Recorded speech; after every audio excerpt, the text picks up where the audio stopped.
every time I've come and talked to you, you've talked about how these digital public goods are the most needed in order to have real impact in the world, and especially where it's most needed. And can you maybe describe where are we with it? What is uniqueness you see in India and what is happening in India around digital public goods?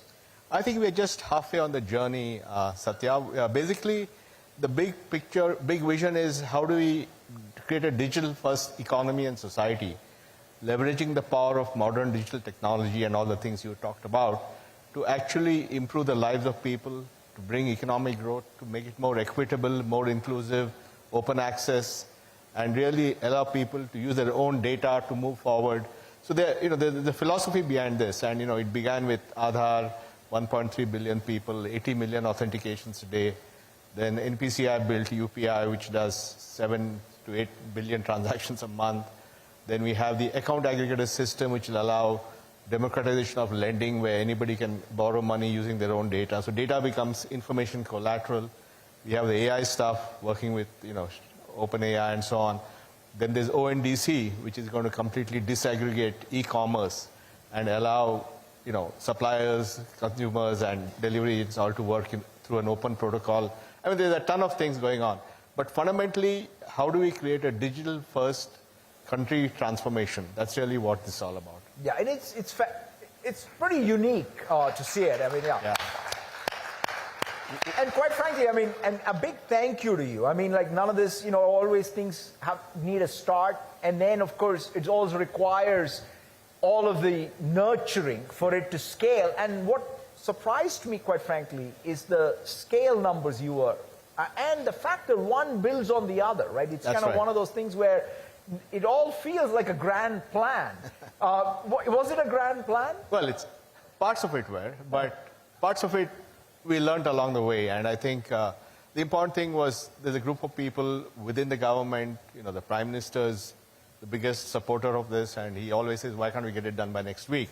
So that's a bit difficult to meet him because he sets these these hard... You keep postponing. Yeah, so hang on. And then we have great talent in the system, technocrats, volunteers. So it's actually a very loose coalition which has put this together. But what is your feeling? Do you think this is something which has global applicability? No, 100%. First of all, I think that I had a chance even to have a brief conversation about this with the Prime Minister yesterday. To your point, his vision and even all the programs, the yojanas, and India Stack. In fact, the thing that I'm realizing is it's the magic of India Stack, because everything needs a feedback loop. That's right. It's the yojanas and the policies and the technology stack co-evolving. That's right. That's just a virtuous cycle that is unlike anything I've seen, and it's just tremendous. And to your point, I absolutely think both of these as perhaps the greatest contributions that India can make to the world, quite frankly. But tell me, you a few years back, you took $1 billion bet on OpenAI, and I think a lot of people said, what's wrong with this guy? And today, you're looking phenomenal. So can you tell us about your vision on that and what made you take that big bet? Yeah, I mean, it's phenomenal, Nandan, to see what's happening with these foundational models, right? The fundamental, thing is we're seeing emergent scale effects. GPT-3 to 3.5 and what comes next are all really exciting to see. And we're obviously thrilled with our partnership with OpenAI. As I said, in fact, one of the first things that really helped us was build, quite frankly, cloud infrastructure. I've always, in fact, when I think about, the one thing we all have to stay grounded is in order to build AI, you need the cloud. That's right. But you need a cloud that is very different, right?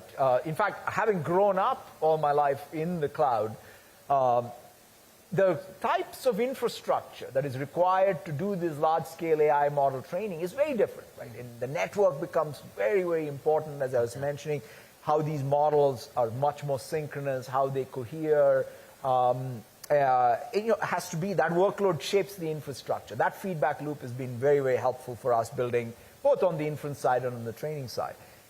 So then the question is, and I'm not going to say that this is the last big innovation. There will be a lot of model architecture innovation. There may be even new, more efficient breakthroughs on what is, what can be done. And we want to keep a very open mind to all of that. But we also want to really ride this wave in a very aggressive way.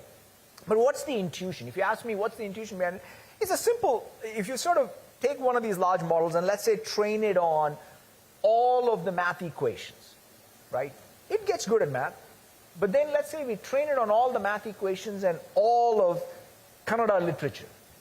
It'll get better at math. Okay. Why is that?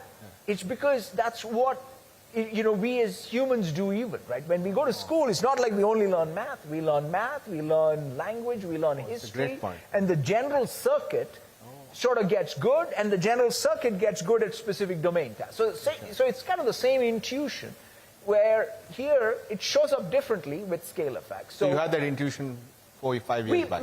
As you said, look, in technology, it's all about being able to bet on great teams with real vision and the ability to sort of back them to the hilt. And that's what I saw in Sam and his group, and it has been fantastic. And so, they're true believers in it, and they along with even all of the folks at Microsoft Research and so on have done some phenomenal work to get us to a place where now it's showtime though. It's not about just, again, going back to a little bit of, I think, your coaching to all of us. It's saying technology is great, but let's now make it that Absolutely. it is really useful in the context of its social impact. So I think that's the In fact, our commitment is by the time we come 1 year later, you'll see real-world applications using all the technology, GPT chat, multilingual, in the hands of 1 billion people. That's our mission.